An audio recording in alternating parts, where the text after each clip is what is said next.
Scrooge McDuck? Yes? Oh, you've been summoned. Do you mean salved? No. Life and Crimes of Scrooge McDuck is an interesting idea, but I think this entire episode is just kind of flawed from the ground up. And it's not like this idea hasn't been done before. I think the best example of this is the episode The Trial from the Batman animated series, where the premise there is a bunch of Batman's rogues, Joker, Harley, Two-Face, Poison Ivy, Mad Hatter, Scarecrow, a fair amount. They take over Arkham Asylum, which is a thing you do in Gotham. You take over Arkham Asylum. They kidnap the district attorney at the time that Bruce Wayne's also dating, and she also hates Batman, so it works. And she is forced to defend Batman as the inmates of Arkham Asylum charge Batman with creating them. And the end result of the story is that something that I've always believed is that, yeah, they'd have all done bad on their own, they made just with differences to the gimmicks, and that ultimately they created Batman, not the other way around. This episode here really wants to use that same concept, and it somewhat plays around with it well. This is a Louie story. It's a Louie and Scrooge story, and it's a Scrooge story, so I should love it by default. The Duck fanboy in me, the Scrooge fanboy in me, loves this. The problem is, the Scrooge fanboy at the same time goes, "It stinks." Yeah, because, again, this, to me, the setup of this is just kind of flawed.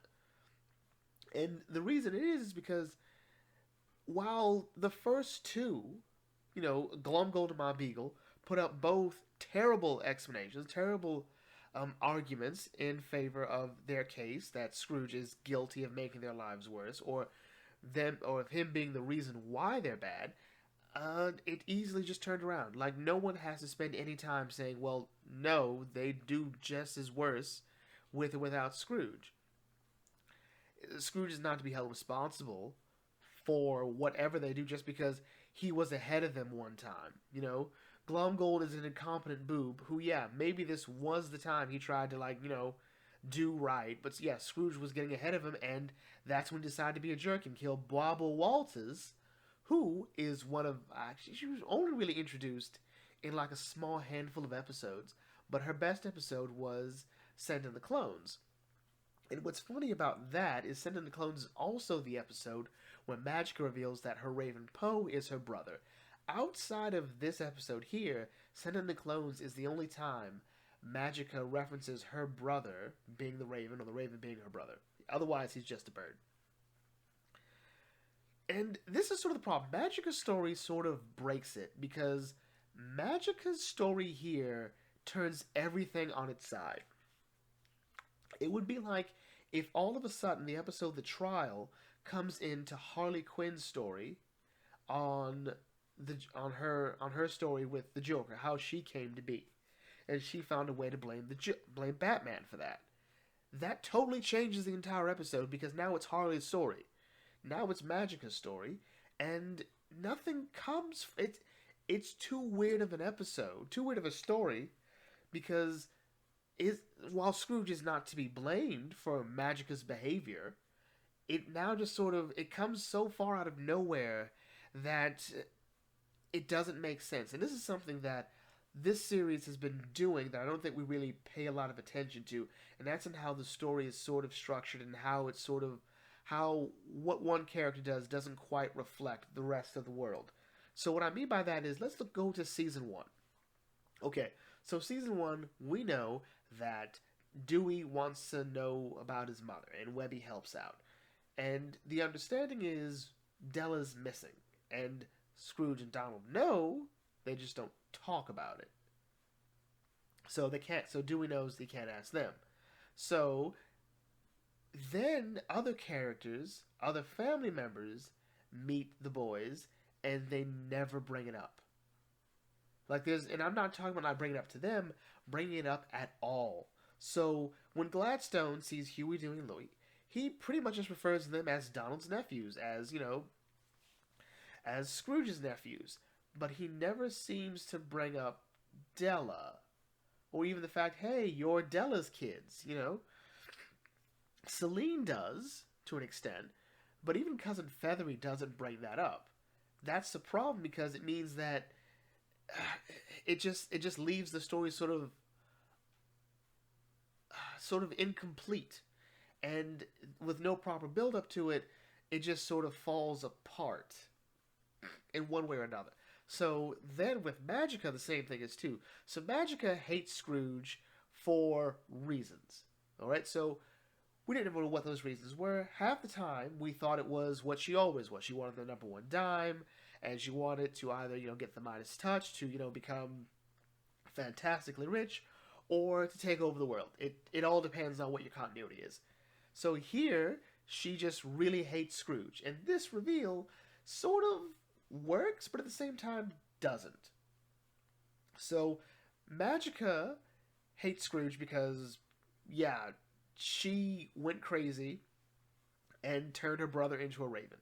And he flew off. And she begged Scrooge to help, and Scrooge didn't help. That's one thing that all three of these stories have. Scrooge is kind of a jerk. Alright?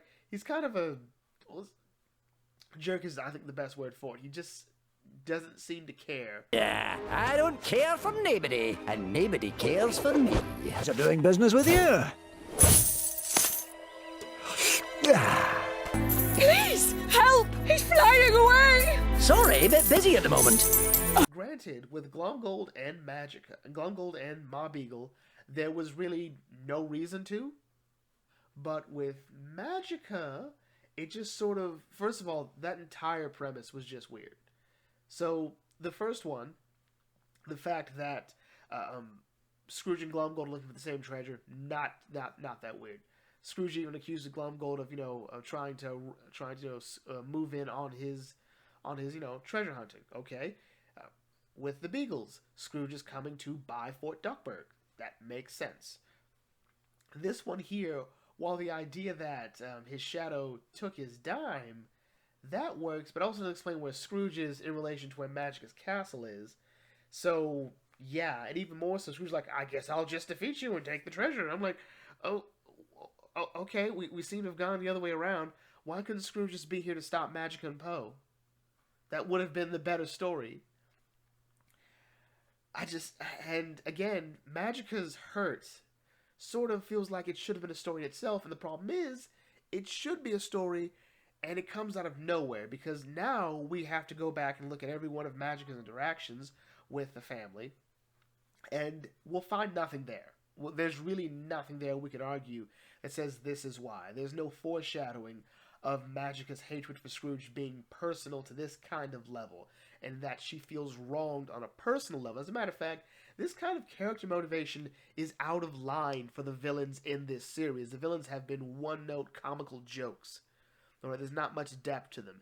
We literally had Glumgold's backstory to pretty much just find out he's insane. Alright? Not like Joker insane, just insane. And he likes sharks. You take from it what you will. And so now the whole story has this thing hanging in the air. And what's even weirder is, this isn't the worst thing Scrooge McDuck has ever done. No. So once again, let's dust off my Don Rosa spectacles, open up the life and times of Scrooge McDuck, Chapter 11, one of the best chapters ever, the Empire Builder from Calisota, and talk about the time Scrooge McDuck attacked and burned down an African village. Why? Because he didn't like the African leader being rude to him. Kind of it. Sort of a watered-down version of that, watered-down explanation. But, yeah, it's still a mess. As a matter of fact, the Empire Builder from Calisota kind of shows Scrooge at his absolute worst as a character. He's borderline as bad as Glomgold in that story. And not this Glomgold, every other version of Glomgold. He's kind of just as bad as them. It literally leads to a whole character reflection moment, and it's beautiful because of that. This here is just sort of... Yeah, he sort of got progressively worse each time, but it doesn't do anything to justify it, to sort of justify anyone else, and Scrooge is willing to apologize. And the problem is, since we know this is the last season, it's highly unlikely that Scrooge and Magic will have any real way to repair this, let alone will this really change anything. Either they'll find Poe, he'll be insane, and he'll be just as hard-pressed for revenge. on Scrooge's magic is, so they've teamed up together, or what? It'll be the same thing. It'll be the same thing. So, yeah. This is why I don't like this episode. I like what this episode's trying to do. I like the idea of it.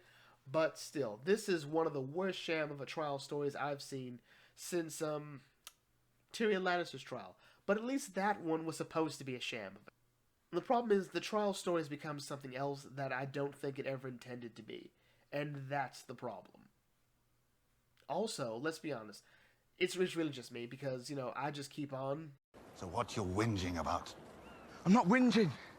Your lips are moving and you're complaining about something. That's whinging. Yeah, so anyway, with that in mind, let's bring this video to a close here. If you are new to Bucket Think Tank, feel free to like, comment, share, subscribe, smash that thumbs up button, and I'll catch you all later. This is the Bucket Think Tank signing off. Thanks for watching, and as always, may your fandom serve you well.